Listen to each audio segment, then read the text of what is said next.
Hey guys, CA Anamika this side और आज हम स्टार्ट करने जा रहे हैं class second of our chapter 1। हम 11th क्लास की अकाउंट्स हमने स्टार्ट की। आज हमारा चैप्टर 1 की सेकंड क्लास है, क्लास 2, जिसमें हम चैप्टर 1 की बची हुई सारी थ्योरी कवर करने वाले हैं। तो हमने स्टार्ट करना है अगले टॉपिक से। टॉपिक की हेडिंग डालें, role of accounting in business. Role of accounting in business. Business में अकाउंट्स का क्या रोल रहता है? वी ऑल नो, बहुत ही मेजर रोल है। लिखे पॉइंट नंबर 1। पॉइंट नंबर 1 है maintenance of systematic records.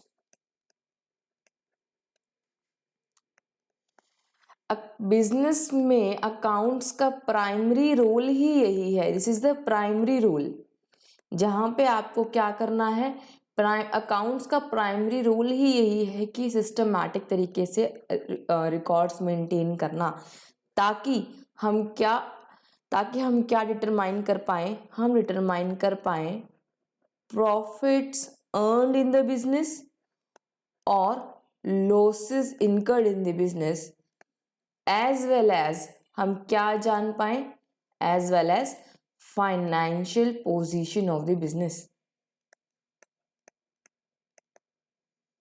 As well as financial position of the business. तो पहला रोल अकाउंट्स का यही आता है कि सिस्टमैटिक तरीके से रिकॉर्ड्स मेंटेन करना, ताकि at the end of the period आप ही डिटरमाइन कर पाओ कि प्रॉफिट्स हुए या लॉसेस हुए। ठीक है।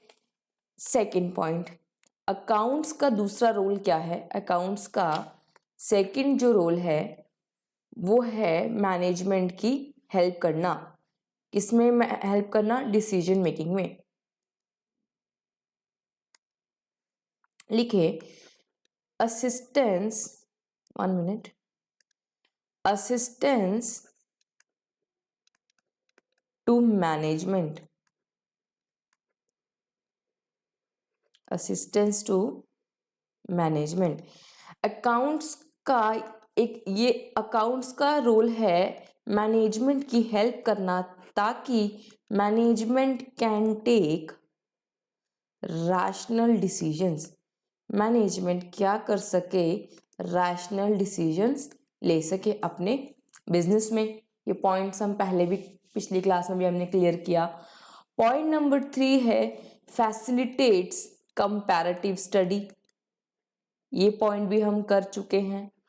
स्टिल यहां भी ये पॉइंट आता है क्योंकि ये अकाउंट्स का रोल है। अकाउंट्स का रोल है कि आपको एनेबल करवाना, टू एनेबल कंपैरेटिव स्टडी। आप क्या कर सको?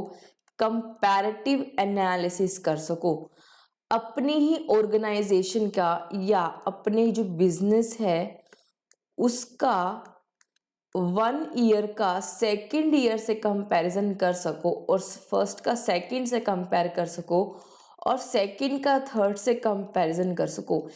विद इन द बिजनेस आप अपने ही बिजनेस को अपने आने वाले ईयर्स की परफॉर्मेंस अगर कंपेयर करते हैं तो this is known as intra firm comparison. आप क्या कर रहे हैं? अपने ही फर्म का अपने ही नेक्स्ट ईयर्स के साथ परफॉर्मेंस का कंपैरिजन कर रहे हैं। अगर आप किसी और अनदर ऑर्गेनाइजेशन के साथ ये क्या करते हैं? कंपेयर करते हैं। सपोज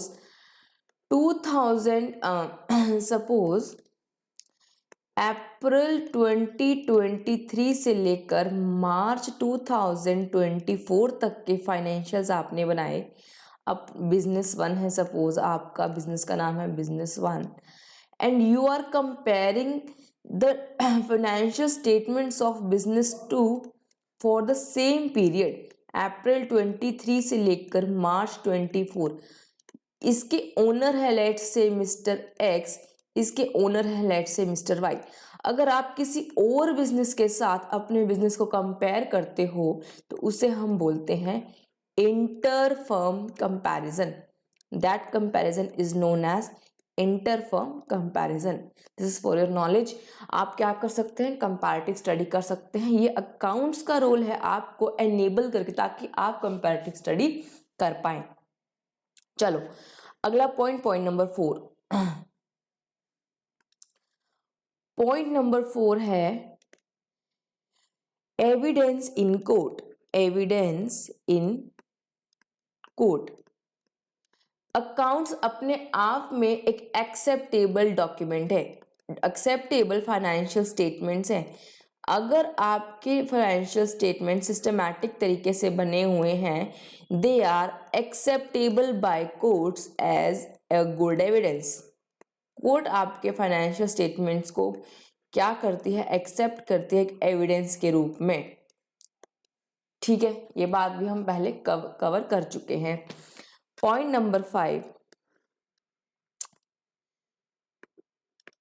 पॉइंट नंबर 5 कुछ अदर इसका रोल है। अदर रोल में जैसे कि आपको कुछ भी लर्न माइंड में रिमेंबर करने की जरूरत नहीं पड़ेगी।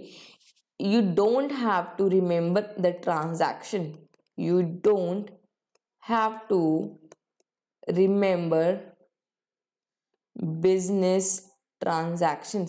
बिजनेस में आज कितनी ट्रांजैक्शन हुई, किस किस के साथ हुई, ये आपको याद रखने की जरूरत नहीं पड़ेगी अगर आपने क्या बनाया, रिकॉर्ड। दूसरा, अगर आपको बैंक से लोन लेने की रिक्वायरमेंट है तो भी इसमें किसका बड़ा हाथ है, अकाउंट्स का बहुत बड़ा हाथ है। यही तो रोल है, अकाउंट्स का रोल है आपको लोन दिलाना। It will help you, it will help you in raising the loans, it will help you in raising the loans। तीसरा पॉइंट, अगर आप बिजनेस सेल करना चाहते हैं तो प्रॉपर परचेज प्राइस बिजनेस की कैसे डिटरमाइन होगी, आपके फाइनेंशियल स्टेटमेंट्स के बेसिस पे। तो फाइनेंशियल स्टेटमेंट्स किसने बना के दी, किसका हाथ है इसके अंदर, अकाउंट्स का। अगर अकाउंट्स नहीं होंगे तो आप अपना बिजनेस सेल आउट ही नहीं कर पाएंगे। तो ये आपको इट ऑल्सो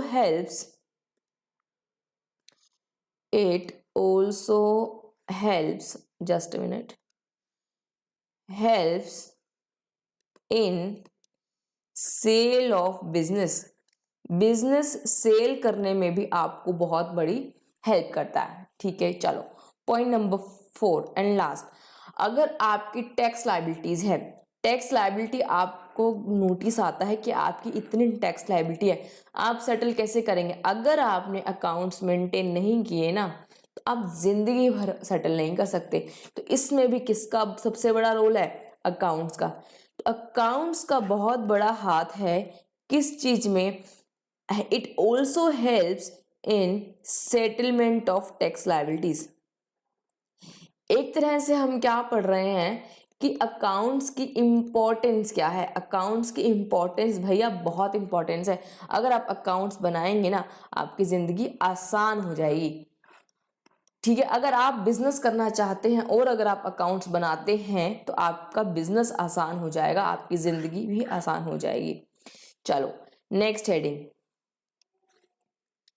नेक्स्ट हेडिंग है अकाउंटिंग प्रोसेस। हम टीएस ग्रेवाल को फॉलो करने वाले हैं तो उसके अकॉर्डिंग आप देखते रहिएगा। अकाउंटिंग प्रोसेस, और सारे के सारे हम इस क्लास में, बुक आप कोई भी रेफर की, चाहे आप डीके गोयल भी रेफर क्यों ना करें, सारे कंसेप्ट्स हम कवर करेंगे। बुक मैटर नहीं करती, बट जो बुक मैं फॉलो कर रही हूँ वो बुक है टीएस ग्रेवाल।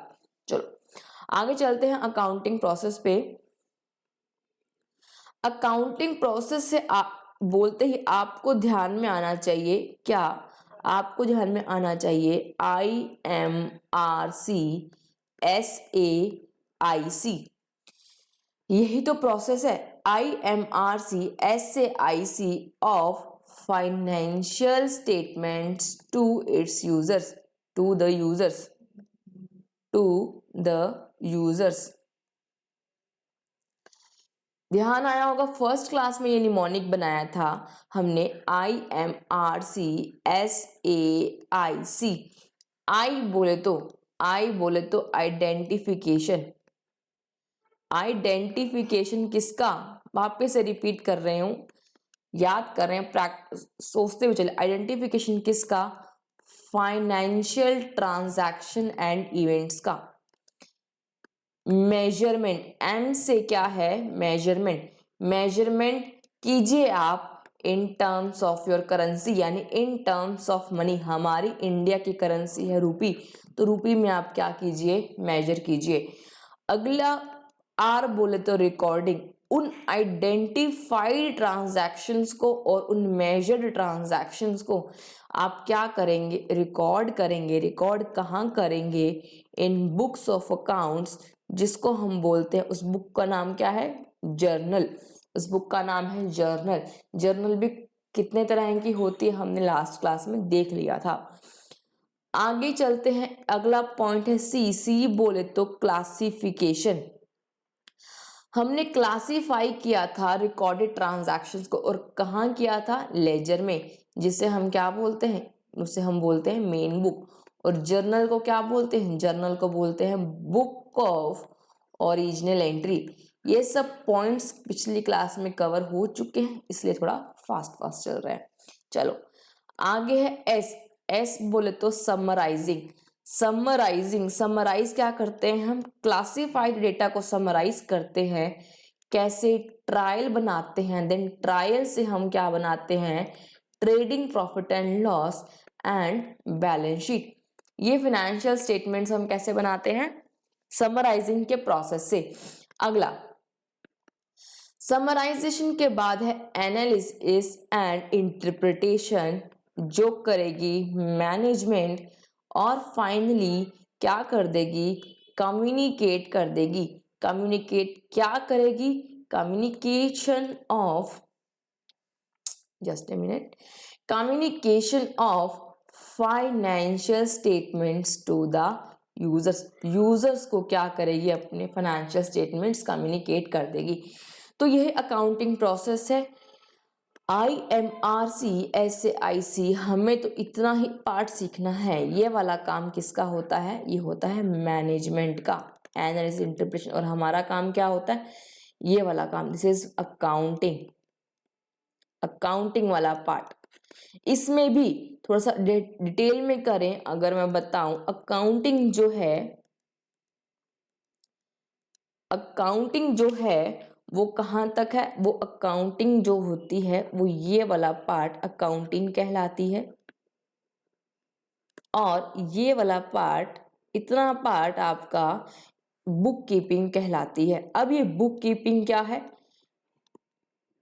आगे चल के और सीखेंगे नेक्स्ट टॉपिक में।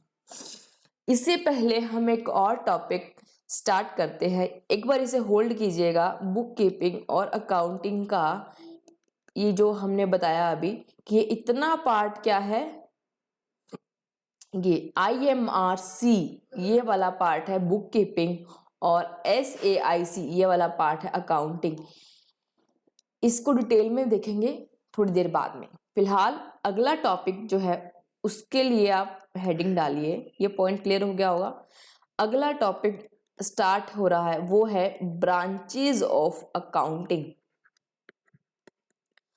अकाउंटिंग की कितनी ब्रांचेस हैं, देखो फाइनेंशियल अकाउंटिंग की तो है, एक तो फाइनेंशियल अकाउंटिंग जो हम पढ़ रहे हैं, लेकिन समय के साथ साथ कुछ न्यू अकाउंटिंग भी, न्यू ब्रांचेस भी क्या हुई हैं, अमर्ज हुई हैं। New branches have emerged. अब वो न्यू ब्रांचेस कौन सी हैं, हमारे पास में 3 ब्रांचेस हैं, 1 2 और 3। पहली ब्रांच है उसको हम बोलेंगे फाइनेंशियल अकाउंटिंग, जो हम पढ़ रहे हैं, फाइनेंशियल अकाउंटिंग जो हम पढ़ रहे हैं, ठीक है जी। दूसरी है कॉस्ट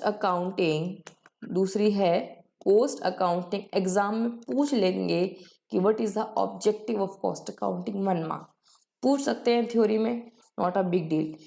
और तीसरा है मैनेजमेंट अकाउंटिंग।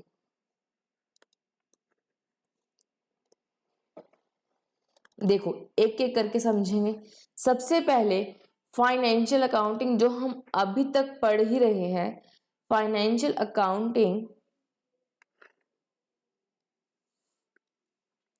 फाइनेंशियल अकाउंटिंग जिसमें हम क्या करते हैं, identification, measurement, recording, classification, summarising, analysis and interpretation, summarising, analysis, interpretation and communication of financial statements to the users.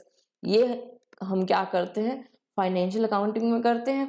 At the end users को फाइनल स्टेटमेंट क्या करते हैं, कम्युनिकेट कर देते हैं। ऑब्जेक्टिव क्या रहता है इसका, कंसर्न क्या है, कंसर्न यानी इसका ऑब्जेक्टिव क्या है। फाइनेंशियल अकाउंटिंग करने के पीछे उद्देश्य क्या है, उद्देश्य जो है वो ये है, प्रॉफिट, दो ही उद्देश्य है, प्रॉफिट और लॉस डिटरमाइन करना, और दूसरा क्या है, financial position, financial position determine करना।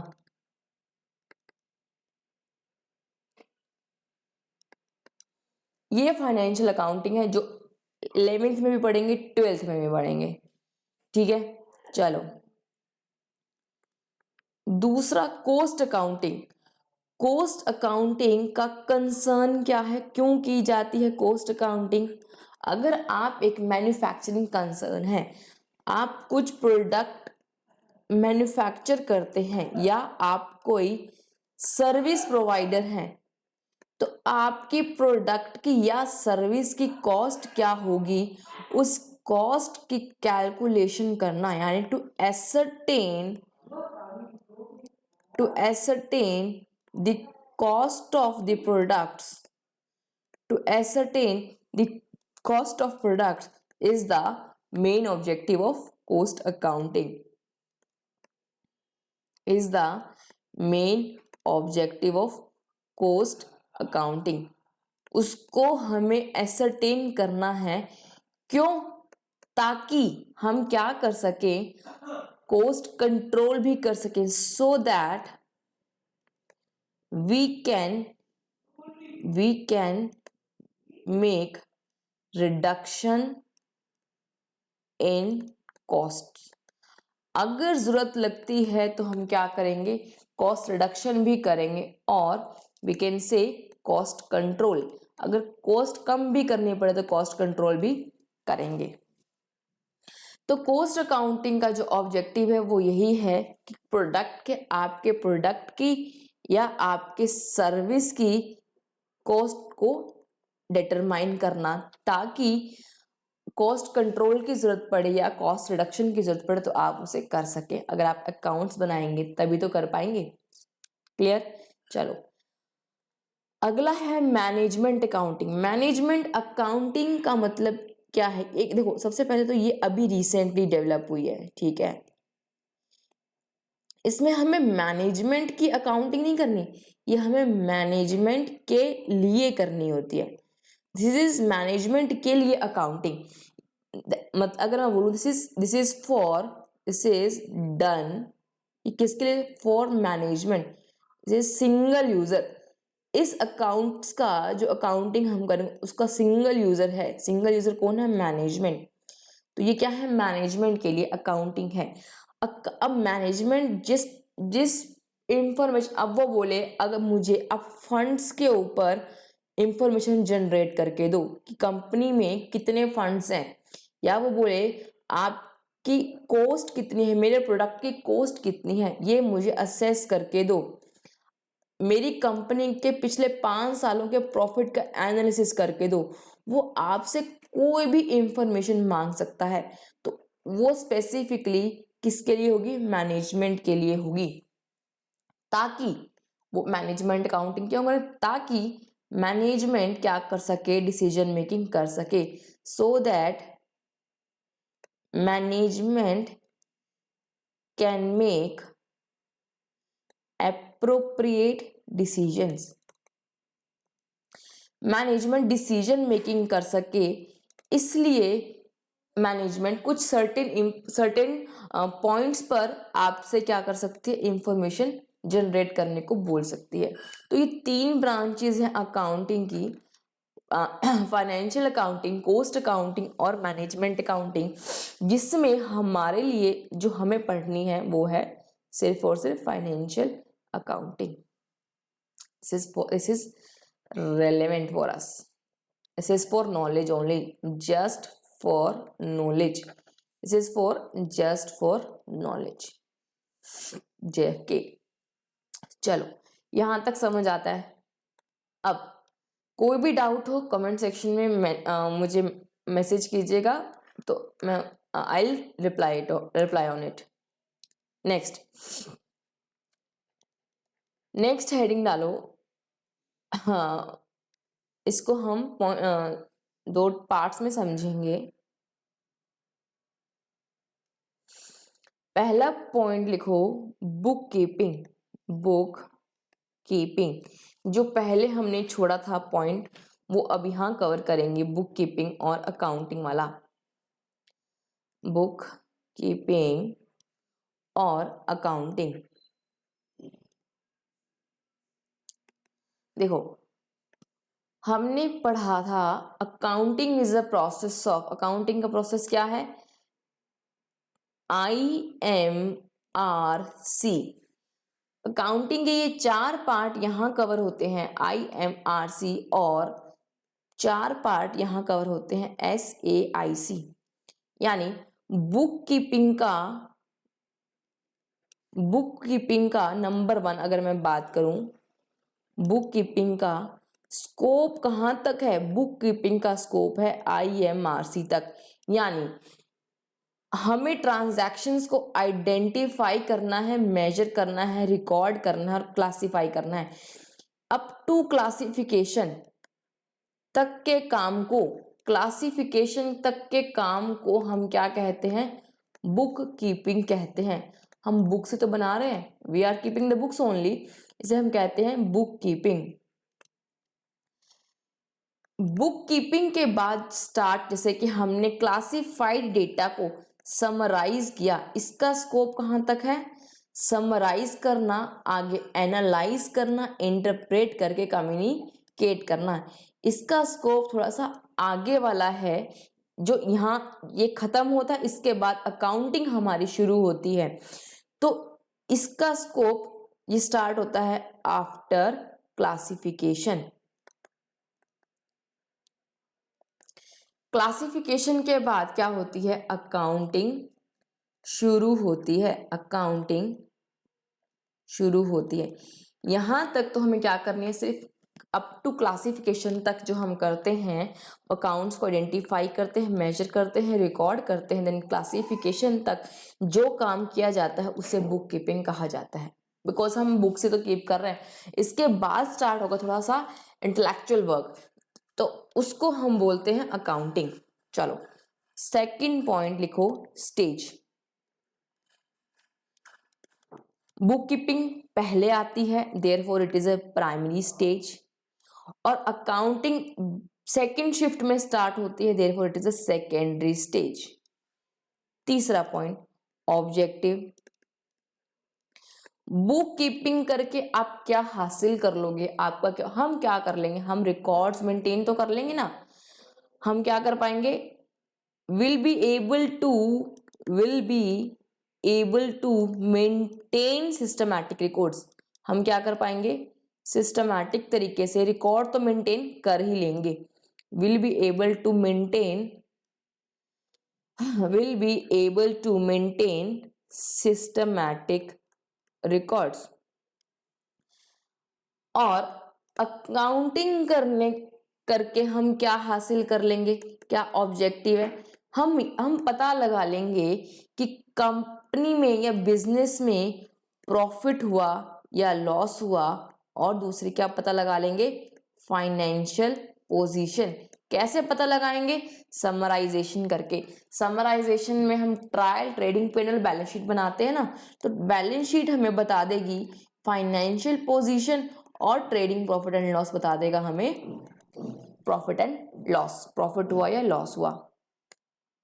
यहां तक समझ में आ गई बात। चलो थोड़ा सा और ले लेते हैं, इसको एक्सटेंड कर लेते हैं। पॉइंट नंबर 4, पॉइंट नंबर 4 लिखो, nature of job. Nature of job, क्या ये कंपैरेटिव टू दिस एनालाइज करना इंटरप्रिटेशन में दिमाग लगने वाला है या बुक कीपिंग में? Book keeping it is very routine work, या हम कह सकते हैं मैकेनिकल वर्क होता है, जहां पे आपको कुछ भी सोचने की जरूरत नहीं है, सिर्फ रिकॉर्ड करो और पोस्ट करते चले जाओ लेजर में, क्लासिफिकेशन खत्म। इसके बाद जो आपका स्टार्ट होता है यहाँ पे, अगर आप SAIC वाला काम करते हो, अगर आप अकाउंटिंग करते हो ना, तो आपकी जो जॉब थोड़ी सी क्या हो जाएगी, एनालिटिकल, थोड़ा सा सोचना पड़ेगा यहाँ पर फाइनल अकाउंट्स बनाते समय, कि कहीं कोई मिस्टेक ना हो जाए। 5th, performance. ये कौन, performed by whom, performed by whom, कौन करेगा ये बुक कीपिंग वाला काम? आइडेंटिफाई करेगा, मेजर करेगा, रिकॉर्ड करेगा, क्लासिफाई। लेजर की पोस्टिंग वाला, लेजर पोस्टिंग तक का काम कोई भी कर सकता है। It can be done by junior staff also, can be perform by junior staff also. और ये कौन परफॉर्म करेगा? ये परफॉर्म करने के लिए थोड़ा सा सीनियर स्टाफ रहे ना तो बेटर रहेगा, जिससे थोड़ी सी नॉलेज हो, अकाउंट्स की नॉलेज हो। Knowledgeable person can do this accounting वाला पार्ट इजीली। चलो अगला पॉइंट है स्किल्स।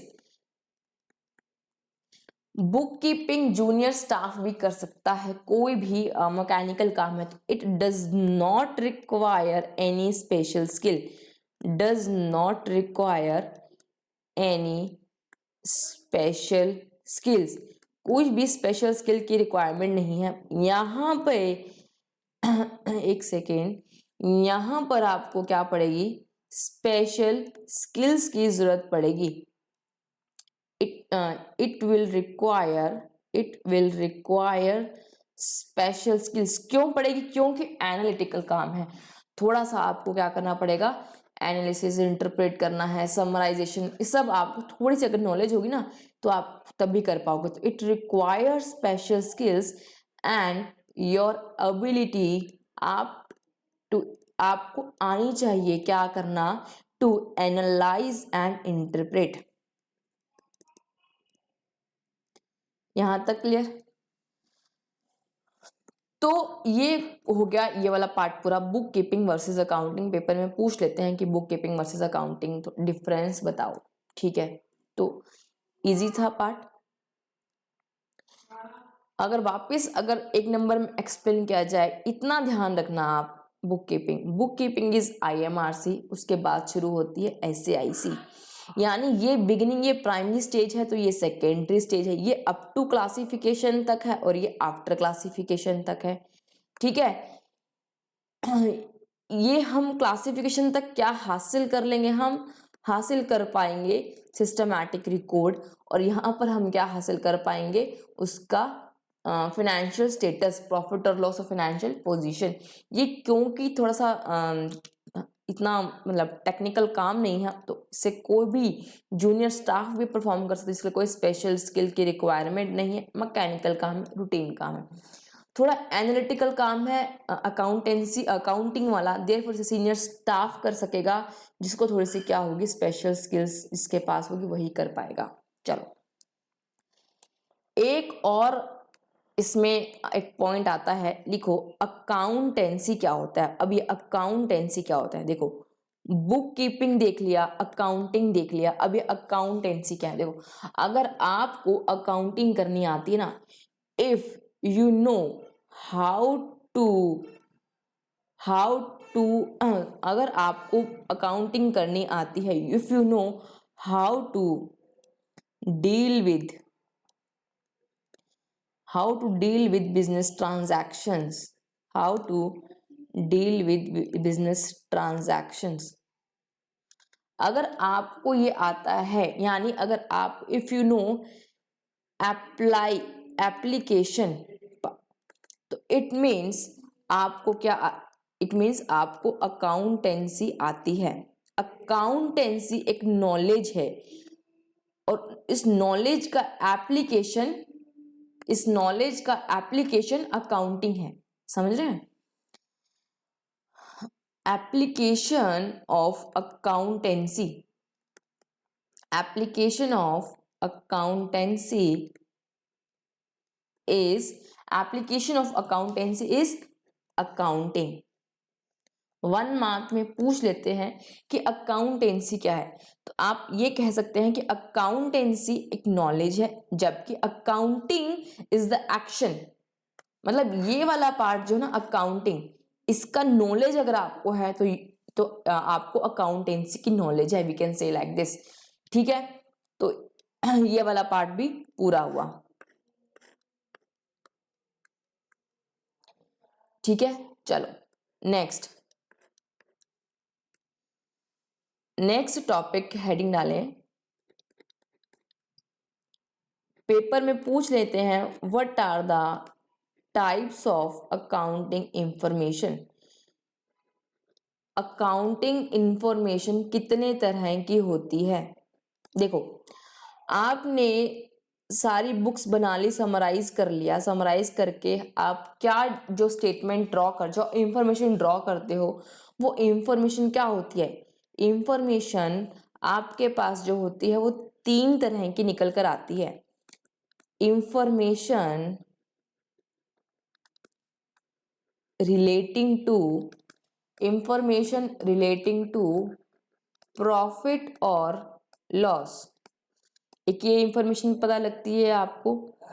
दूसरा पता लगती है information relating to financial position. ये 2 पॉइंट्स तो हम फर्स्ट क्लास से ही डिस्कस करते आ रहे हैं कि आपका अल्टीमेट ऑब्जेक्टिव क्या है, प्रॉफिट और लॉस डिटरमाइन करना as well as financial position. तीसरी एक इंफॉर्मेशन पता लगती है, वो होती है कैश फ्लो की इंफॉर्मेशन। ये अभी पता लग रहा है आपको, this is information about cash flow. थोड़ा देखो, एक एक करके समझते हैं। एक हम बनाते हैं ट्रेडिंग और प्रॉफिट एंड लॉस अकाउंट, ये बनता साथ में है। ट्रेडिंग हमें प्रोवाइड करता है ग्रॉस प्रॉफिट और ग्रॉस लॉस। ट्रेडिंग अकाउंट से हम ग्रॉस प्रॉफिट या ग्रॉस लॉस डिटरमाइन कर पाते हैं। इसी को एक्सटेंड कर देते हैं तो P&L अकाउंट बनाते हैं, जिससे हमें क्या पता लगती है, नेट प्रॉफिट और नेट लॉस। ये बात समझ आई? फाइनेंशियल पोजीशन जो स्टेटमेंट हमको बताती है, वो स्टेटमेंट का नाम होता है बैलेंस शीट। उस स्टेटमेंट का नाम होता है बैलेंस शीट।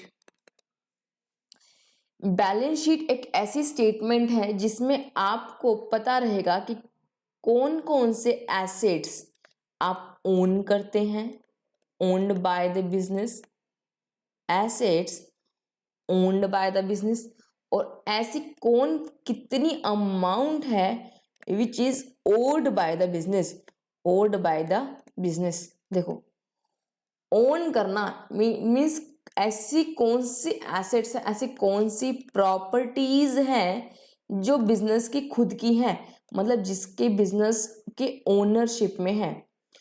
ओड का मतलब होता है OIOU, मतलब देने हैं। ऐसी कौन कितनी अमाउंट है जो बिजनेस को क्या करनी है, देनी है, वो किसी और की है पर बिजनेस को देनी है। तो ये फाइनेंशियल पोजीशन है ना, कि क्या आपका है, क्या आपका है और क्या दूसरे का है। दिस इज योर पोजीशन, दूसरे का है जो आपके पास है। कुछ आपका है और कुछ दूसरे का है जो आपके पास है, यानी आपकी फाइनेंशियल पोजीशन आपको पता लग जाएगी बैलेंस शीट से।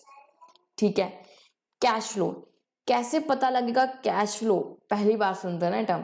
कैश फ्लो जानने के लिए एक स्टेटमेंट बनाई जाती है, कैश फ्लो स्टेटमेंट,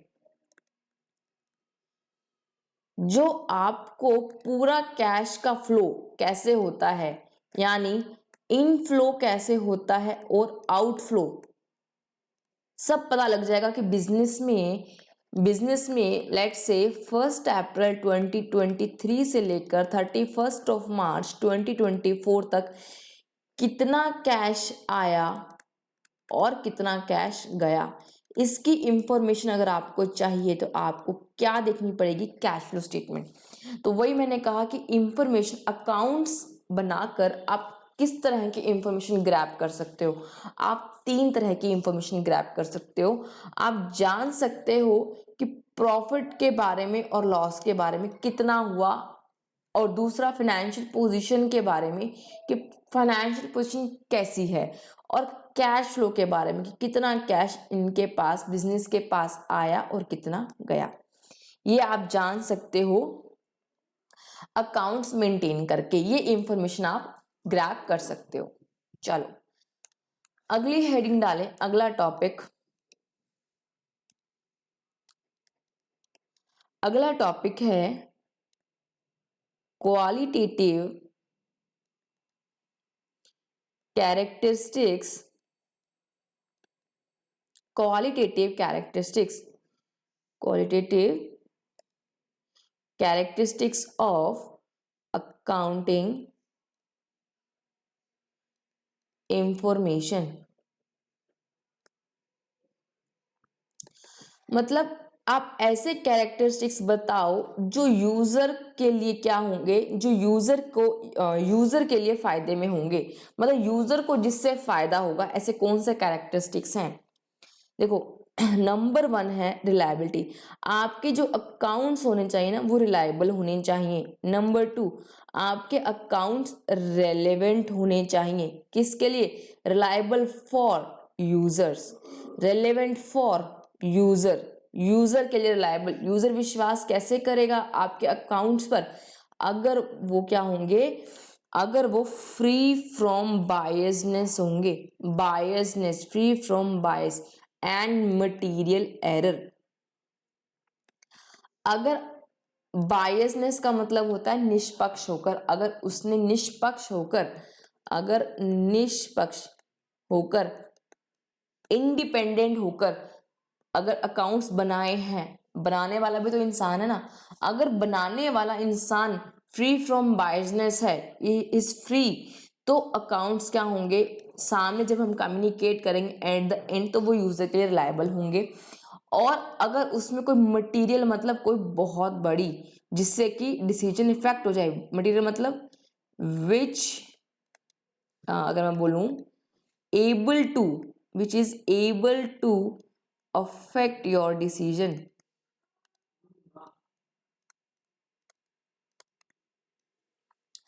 और एरर मतलब गलती। अगर कोई ऐसी गलती अगर आपके अकाउंट्स में ऐसे कोई गलती नहीं हुई है जो यूजर के डिसीजन को बदल दे, तो इट मींस आपके अकाउंट्स क्या हैं, रिलायबल हैं। नंबर 2, अकाउंटिंग इंफॉर्मेशन कैसी होनी चाहिए, रेलेवेंट होनी चाहिए। रेलेवेंट मतलब उसके डिसीजन मेकिंग में उसको हेल्प मिल जाए। It will be able to help the user in decision making.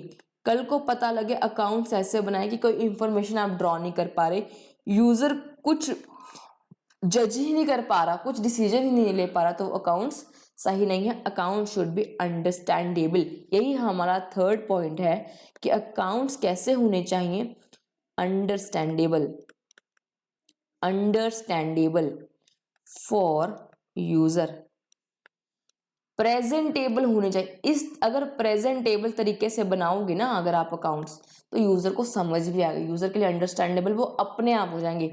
Presentable, present अच्छा करो, प्रेजेंटेबल अच्छा करोगे, प्रेजेंटेबल हो गए अगर आपके अकाउंट्स, तो it will automatically be understandable for the users can easily understand users can easily understand the information provided in financial statements।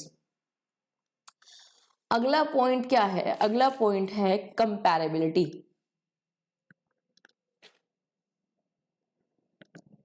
Accounts ऐसे बनाओ कि आप क्या कर सको, user can user would be able to draw intra firm comparison, वो intra firm comparison भी कर सके और यूजर क्या कर सके, इंटर फर्म कंपैरिजन भी कर सके। ये मैंने आपको बता दिया। विद इन द ऑर्गेनाइजेशन जो आप करते हो उसे इंट्रा फर्म कंपैरिजन कहते हैं। किसी इंटर फर्म मतलब किसी आउटसाइड द ऑर्गेनाइजेशन, किसी और बिजनेस ऑर्गेनाइजेशन के साथ अगर आप अपने बिजनेस की परफॉर्मेंस को चेक कर रहे हो, कंपेयर कर रहे हो, it is inter firm comparison. यहां तक बात क्लियर है। चलो आगे,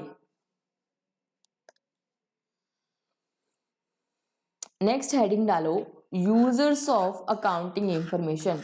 अकाउंटिंग इंफॉर्मेशन के यूजर्स कौन कौन होते हैं?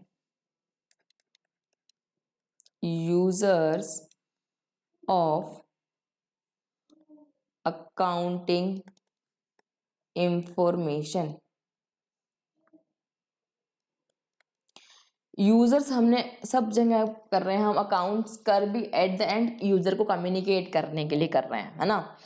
तो यूजर्स आपके दो कैटेगरी में डिवाइडेड हैं, एक होते हैं आपके इंटरनल यूजर और एक होते हैं आपके external users. Internal users and एक होते हैं external, internal users and external users. कौन कौन से इंटरनल? Number 1 owner. क्या फाइनेंशियल इंफॉर्मेशन, भाई ओनर तो यूज करेगा ही ना। एग्जाम्पल में देखा था, मिस्टर ए ने पैसा लगाया था, बिजनेस स्टार्ट किया था, और सबसे ज्यादा जो जो पैसा लगाता है ना उसे हम, जो पैसा लगाया जाता है, जैसे अमाउंट मिस्टर ए ने 50,000 लगाया था, तो अमाउंट जो इन्वेस्ट किया उसने उसे हम बोलते हैं कैपिटल। यानी अगर मैं बोलूं जो मिस्टर ए ने बिजनेस में कैपिटल लगाई थी, मिस्टर ए ने कैपिटल लगाई, तो सबसे ज्यादा रिस्क भी किसका, हाई रिस्क भी किसका है? मिस्टर ए का। तो सबसे ज्यादा कंसर्न कौन होगा कि प्रॉफिट है या लॉस? ऑब्वियसली मिस्टर ए होगा। तो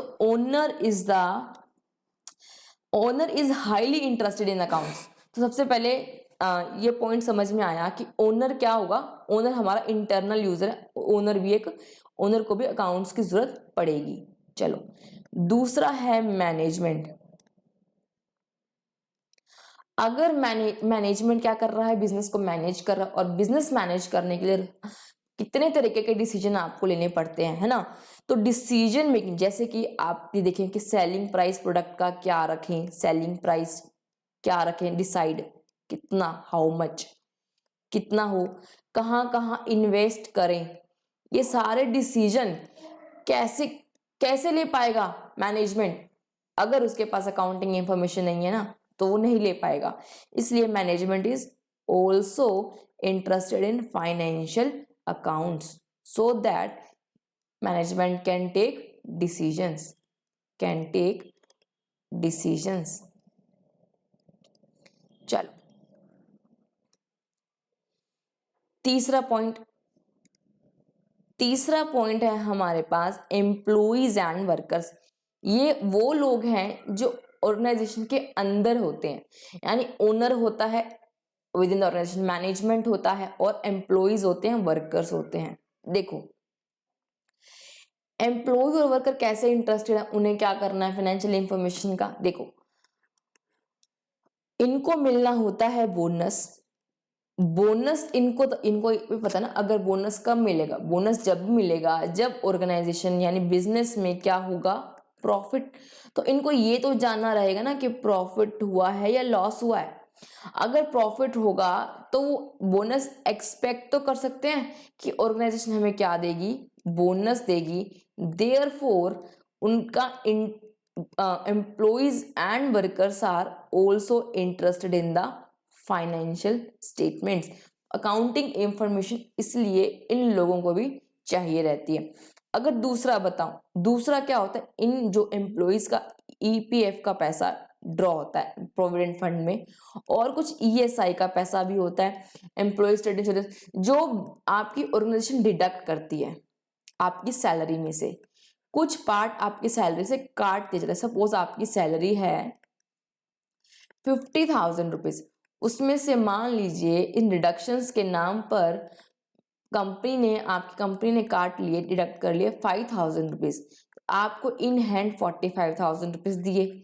तो आपको ये तो जानना रहेगा ना कि क्या ये पैसा गवर्नमेंट अथॉरिटीज के पास, ईपीएफ अथॉरिटीज और ईएसआई अथॉरिटीज के पास ये पैसा डिपॉजिट हुआ कि नहीं हुआ।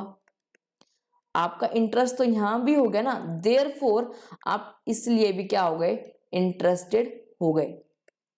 इसलिए आप भी किस में आ गए, यूजर ऑफ अकाउंटिंग इंफॉर्मेशन में आ गए। आपको भी, यानी हम यूजर कौन कौन है, यूजर है ओनर, यूजर है मैनेजमेंट, यूजर है employees and workers. I hope यहां तक क्लियर हो गया। चलो अब आगे एक्सटर्नल यूजर्स देख लेते हैं।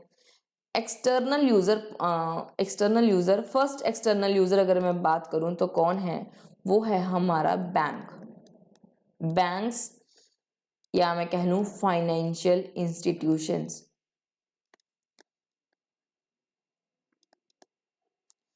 आप बैंक से अगर लोन लेने जाओगे ना तो बैंक आपकी परफॉर्मेंस देखेगा। परफॉर्मेंस बोल के बताने से उनको विश्वास नहीं, उनको चाहिए अकाउंटिंग, आपके फाइनेंशियल स्टेटमेंट्स, अकाउंटिंग चाहिए उनको, आपकी फाइनेंशियल अकाउंटिंग चाहिए, जिससे वो आपकी क्या कर सकेंगे, आपकी परफॉर्मेंस को देख सकेंगे कि आपकी कैपेबिलिटी कितनी है, उसके बेसिस पे आपको वो लोन प्रोसेस करेंगे। तो बैंक्स एंड फाइनेंशियल इंस्टीट्यूशंस भी क्या हो गए, user of your accounting records. दूसरा है investors and potential investors. Investors वो लोग हैं जिसने आपके बिजनेस में इन्वेस्टमेंट ऑलरेडी कर रखा है। और पोटेंशियल इन्वेस्टर्स कौन हो गए, वो इन्वेस्टर्स जो करने का सोच रहे हैं, क्या, जो इन्वेस्टमेंट आपकी कंपनी में करने का सोच रहे हैं, वो आपके क्या है, पोटेंशियल इन्वेस्टर्स। तो इन लोगों को भी इनका पैसा आपके पास ऑलरेडी पड़ा है, तो उन्हें भी तो फाइनेंशियल इंफॉर्मेशन की जरूरत पड़ेगी नहीं पड़ेगी, देखने के लिए कि कंपनी जो है या जो आपका बिजनेस की परफॉर्मेंस कैसी है। दे आर इंटरेस्टेड, क्योंकि इनका पैसा लगा हुआ है, they are interested in your business performance. आपके बिजनेस ने कैसा परफॉर्म किया, क्योंकि हमारा पैसा लगा हुआ है, हमें रिस्क है, तो इनको भी क्या रहता है, इंटरेस्ट रहता है आपकी अकाउंटिंग इंफॉर्मेशन में, आपने कैसा परफॉर्म किया इस बात में। जो इन्वेस्टमेंट करने का सोच रहे हैं, तो जो सोच रहे हैं तो वो सबसे पहले आपके फाइनेंशियल स्टेटमेंट से तो देख रहे हैं, तभी तो सोच रहे हैं। फाइनेंशियल स्टेटमेंट्स होंगे उनके पास, तभी तो देखेंगे कंपनी प्रॉफिट्स में है या लॉस में है। लॉस में होगा तो इन्वेस्ट नहीं करेंगे, प्रॉफिट में होगा तो इन्वेस्ट करने का सोच सकते हैं। चलो आगे, तीसरा यूजर है एक्सटर्नल यूजर, वो है क्रेडिटर। क्रेडिटर कौन है, क्रेडिटर वो इंसान है जो आपको क्रेडिट पे गुड्स सप्लाई करता है। Credit means person who supply goods on credit. Credit पे क्या करता है, गुड्स सप्लाई करता है। अब ऐसे ही तो सप्लाई नहीं कर देगा ना मुझे क्रेडिट पे, क्रेडिट का मतलब उधार, जो आपको एक बार कुछ समय के लिए उधार पे गुड्स दे देता है। तो अब क्रेडिट पे जब पर्सन, मानो मिस्टर जेड हैं जो क्रेडिट पे गुड सप्लाई दे देते हैं, लेकिन मिस्टर ए को देना चाहते हैं, लेकिन देंगे कब, जब मिस्टर ए की क्रेडिट वर्दीनेस होगी। क्रेडिट वर्दीनेस, अगर उनकी क्रेडिट वर्दीनेस पे वो क्या चेक करेंगे, क्रेडिट वर्दीनेस, यानी क्या इनको उधार गुड्स दिए जा सकते हैं। ये कैसे एनालाइज करेंगे mister Z on the basis of financial statements of mister A. यानी इन अगर मैं इनको उधार पे गुड्स दूं तो क्या मुझे मेरा पैसा वापस रिटर्न करेंगे या नहीं करेंगे। तो इसके लिए वो इनकी क्रेडिट वर्दीनेस चेक करेंगे, इनके बुक्स ऑफ अकाउंट्स चेक करके। पॉइंट नंबर 4 है गवर्नमेंट एंड इट्स अथॉरिटीज।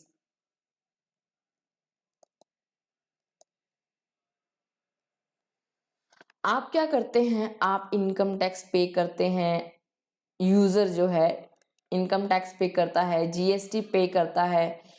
अब गवर्नमेंट को अगर डाउट है तो आपको गवर्नमेंट को अगर डाउट है कि आपने करेक्ट टैक्स भरा है या नहीं, तो वो क्या करेगा, गवर्नमेंट आपका फाइनेंशियल स्टेटमेंट्स चेक करेगी कि आपने income tax as per your books भरा है या नहीं, और आपने जीएसटी एज पर बुक्स भरा है या नहीं।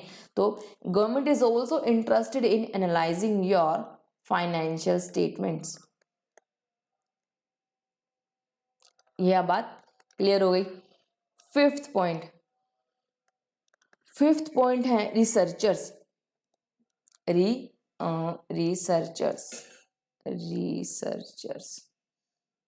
रिसर्चर्स भी कुछ हैं जो जिनको आपकी फाइनेंशियल इंफॉर्मेशन की जरूरत पड़ सकती है इन देयर रिसर्च वर्क। वो भी आपकी अकाउंटिंग इंफॉर्मेशन क्या कर सकते हैं, यूज कर सकते हैं। पॉइंट नंबर 6 देखिए, नेक्स्ट पॉइंट वो है कंज्यूमर्स।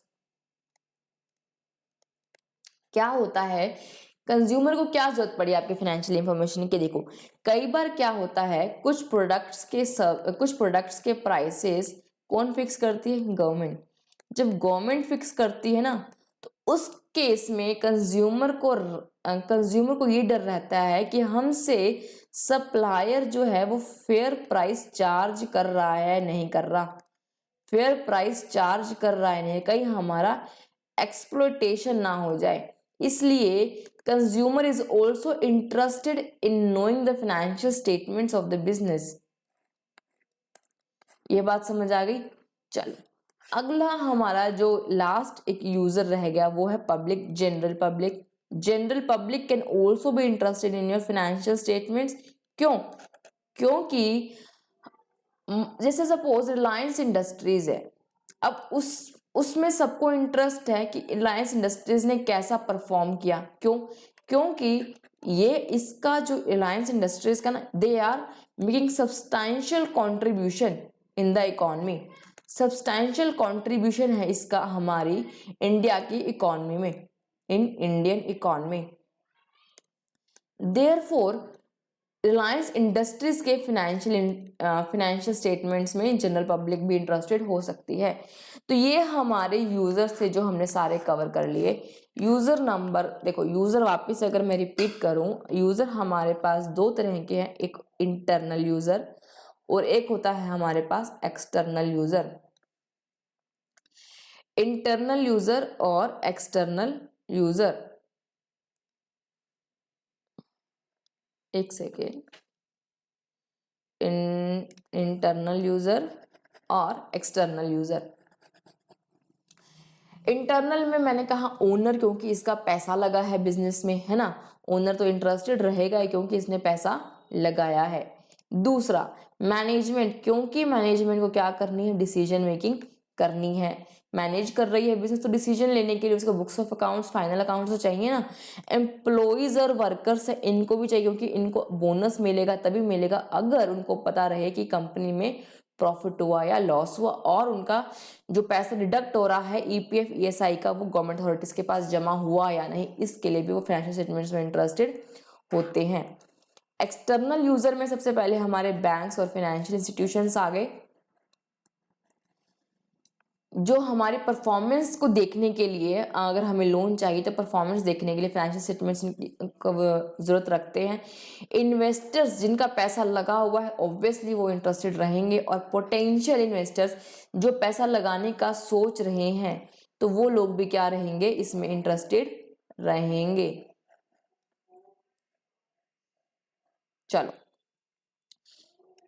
तीसरा है क्रेडिटर्स। क्रेडिटर्स अगर आपको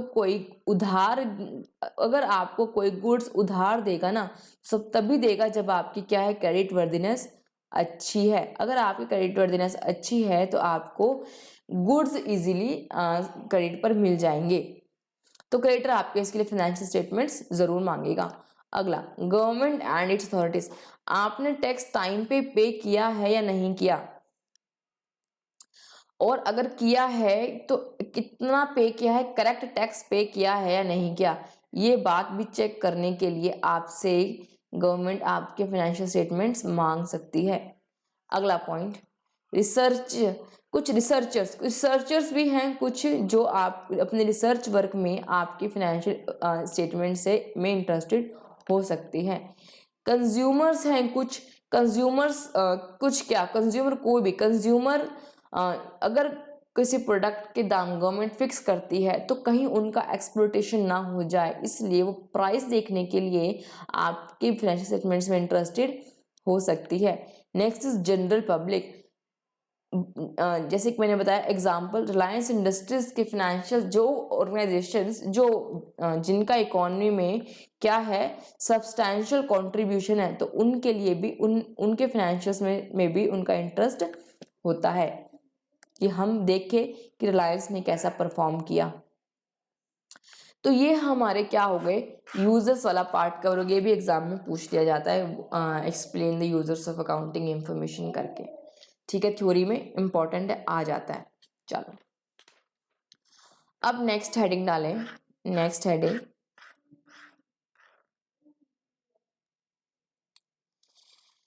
नेक्स्ट है और सबसे इजी है यार कह लो, हमारे यहाँ से अकाउंट्स शुरू होती है एक्चुअल में। लिखें सिस्टम्स ऑफ अकाउंटिंग। अकाउंटिंग करने के, ये हमारा लास्ट टॉपिक है इस चैप्टर का। अकाउंटिंग करने के कितने तरीके होते हैं, क्या सिस्टम्स हैं? देखो दो सिस्टम है। कितने सिस्टम है? दो सिस्टम्स होते हैं। पहला सिस्टम है double entry system, double entry system, और दूसरा सिस्टम है single entry system. Double entry system और सिंगल एंट्री सिस्टम, समझते हैं दोनों को क्या होता है। ये देखो एक एक करके समझे। Double entry system, double entry system में क्या होता है, देखो अगर हम कोई बिजनेस ट्रांजैक्शन करते हैं, लेट्स से एग्जांपल, हमने क्या किया, हमने गुड्स परचेज किया कैश में, यानी cash purchase of goods, cash purchase of goods. तो हम अगर देखें, देखने का नजरिया, हमने कहा कि गुड्स हमने रिसीव किया, गुड्स रिसीव किए और कैश पेड। इस ट्रांजैक्शन के देखने के दो पहलू हैं, दो एस्पेक्ट्स हैं इसमें। तो हम क्या करते हैं, इसमें इन दोनों एस्पेक्ट्स को, टू एस्पेक्ट्स को क्या करते हैं, रिकॉर्ड करते हैं। एक ये नजरिया है। अगर मैं बोलूं दूसरा, हमने सिर्फ गुड्स, अगर सपोज करूं मैंने लिखा कि मैंने एग्जांपल गुड्स, अच्छा एक और एग्जांपल लेते हैं यहाँ पे, goods purchased from mister be on credit. Goods purchase from mister be on credit. तो इस केस में क्या कौन कौन से दो पहलू हमें नजर आ रहे हैं? दो पहलू, एक पहलू है कि गुड्स परचेज किया तो हमारे गोडाउन में आ गया, स्टॉक शॉप में आ गया, गुड्स रिसीव। दूसरा मिस्टर बी से उधार लिया, तो मिस्टर बी को क्या करना है, पे करना है। तो मिस्टर बी क्या है, क्रेडिटर। तो हमारी क्या है, लायबिलिटी, हमें पे करना है, अमाउंट पेबल, पे नहीं किया, पेबल टू मिस्टर बी। दो एस्पेक्ट्स ये भी हैं, दो एस्पेक्ट्स कि गुड्स तो ले लिए लेकिन पेमेंट करनी है, इसमें गुड्स तो ले लिए और पेमेंट दे दी है, बस यहाँ पेड था यहाँ पेबल, ये दो ट्रांजैक्शन ऐसी है। यहाँ पे हम क्या करते हैं, हर ट्रांजैक्शन के दोनों पहलुओं को रिकॉर्ड करते हैं। इन दो पहलुओं का नाम, एक का नाम होता है डेबिट और एक का नाम होता है क्रेडिट। शुरू हो गई है अकाउंट्स, ध्यान से सुनिए। हर ट्रांजैक्शन के दो पहलू होते हैं, डेबिट और क्रेडिट। तो अब क्वेश्चन है कि इस दो पहलू में कौन सी डेबिट होगी और कौन सी क्रेडिट होगी। इन दो पहलुओं में से कौन सा पहलू डेबिट होगा और कौन सा पहलू क्रेडिट होगा, इसके लिए ये हम बाद में पढ़ेंगे। विच वन डेबिट होगा और कौन सा क्रेडिट होगा, ये हम आगे पढ़ेंगे नेक्स्ट क्लासेस में, लेटर। इतना समझ लो कि इसमें हम क्या करते हैं, दोनों एस्पेक्ट्स को रिकॉर्ड करते हैं। थोड़ा सा क्या ये सिस्टमैटिक नहीं लग रहा कि हाँ हर चीज का रिकॉर्ड हम रख रहे हैं, गुड्स आया भी और कितना कैश पे किया उसका भी, इसमें गुड्स कितना आया और कितना बी को पे करना हम ये भी रिकॉर्ड कर रहे हैं। तो इट इज मोर सिस्टमैटिक। ये क्या है, थोड़ा सिस्टमैटिक है, सिस्टमैटिक है। डबल एंट्री सिस्टम एक सिस्टमैटिक सिस्टम है, ठीक है। चलो अगर मैं इसमें बात करूं ना, अब सिंगल एंट्री में क्या, अगर मैं ये एग्जांपल लूं, अगर मैं ये एग्जांपल लूं कैश परचेज वाला, अगर मैं कैश परचेज करती हूँ, कैश परचेज ऑफ गुड्स, और अगर मैं सिंगल एंट्री सिस्टम फॉलो करती हूँ, देखो यहाँ पे मैं क्या करती हूँ, कैश लिख दूंगी, गुड्स रिसीव हुए और कैश पे हुआ। और इस केस में अगर मैं एक दूसरा एग्जांपल लूं, ये सेम एग्जांपल अगर मैं सिंगल एंट्री सिस्टम फॉलो करती हूँ और मैं एग्जांपल लेती हूँ, ट्रांजैक्शन मेरी होती है goods purchased from mister be on credit. तो उस केस में मैं पता क्या रिकॉर्ड करती हूँ कि मैंने गुड्स रिसीव कर लिए, गुड्स रिसीव। मैं पेबल रिकॉर्ड नहीं करती, या मैं कह रही हूँ कि मैंने मुझे पे करना है, पेबल। मैं इसमें से इनमें से एक कोई एस्पेक्ट रिकॉर्ड कर लेती हूँ और इसमें मैं दोनों एस्पेक्ट रिकॉर्ड कहीं पर हो रहे हैं बोथ एस्पेक्ट रिकॉर्ड, कहीं पर हम क्या करते हैं, दोनों एस्पेक्ट्स को रिकॉर्ड करते हैं, बोथ एस्पेक्ट्स आर रिकॉर्डेड, या कहीं पर हम क्या करते हैं, वन एस्पेक्ट रिकॉर्ड करते हैं। तो यहां पर हम इनकम्प्लीट तरीके से काम करते हैं ना, आधा अधूरा। रिकॉर्ड तो होना चाहिए हर ट्रांजैक्शन के दोनों पहलू, दोनों एस्पेक्ट रिकॉर्ड होने चाहिए, पर हम एक एस्पेक्ट रिकॉर्ड करते हैं, यानी आधा अधूरा काम करते हैं ना। इनकम्प्लीट रिकॉर्ड्स तो बनाते हैं, एंट्री बनाते हैं, बट इनकम्प्लीट बनाते हैं। किसी ट्रांजैक्शन के दोनों पहलू रिकॉर्ड कर लिए, कोई ट्रांजैक्शन का एक पहलू रिकॉर्ड कर लिया, और कोई ट्रांजैक्शन तो रिकॉर्ड ही नहीं की, ये भी पॉसिबल है। तो इनकम्प्लीट रिकॉर्ड्स आपके पास बन जाते हैं। अब उससे अकाउंटिंग कैसे करेंगे, ये हमारा जो लास्ट चैप्टर यूनिट 3 मैंने कहा था, अकाउंटिंग फ्रॉम इनकम्प्लीट रिकॉर्ड्स, इसी को ही बोलते हैं। जहाँ पे आपने रिकॉर्ड्स बना रखे हैं, कैसे, इनकम्प्लीट, उससे आपको क्या करनी है, अकाउंटिंग फ्रॉम इनकम्प्लीट रिकॉर्ड्स। आपके रिकॉर्ड्स कैसे हैं, अधूरे, बोथ एस्पेक्ट क्या है, रिकॉर्डेड ही नहीं है। तो ये क्या हो गया, अनसिस्टमैटिक। कौन सा ज्यादा फॉलो होगा ज्यादा फॉलो होता है ये वाला।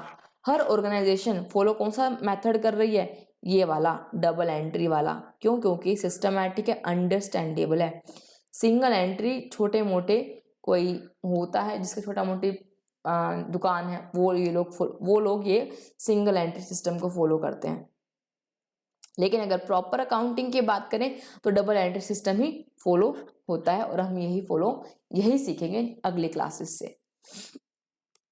तो ये चैप्टर भी कंप्लीट हुआ, सिस्टम्स ऑफ अकाउंटिंग हमारा इसमें लास्ट टॉपिक था, जिसमें हमने कहा कि डबल एंट्री सिस्टम है और सिंगल एंट्री सिस्टम है। दो सिस्टम है, डबल एंट्री के अंदर हम हर ट्रांजैक्शन की 2 एंट्री डालते हैं, 2 एस्पेक्ट होते हैं, दोनों को रिकॉर्ड करके चलते हैं। जहां भी अगर आपने कुछ गलती करी, आपकी गलती पकड़ में आ जाएगी। क्यों?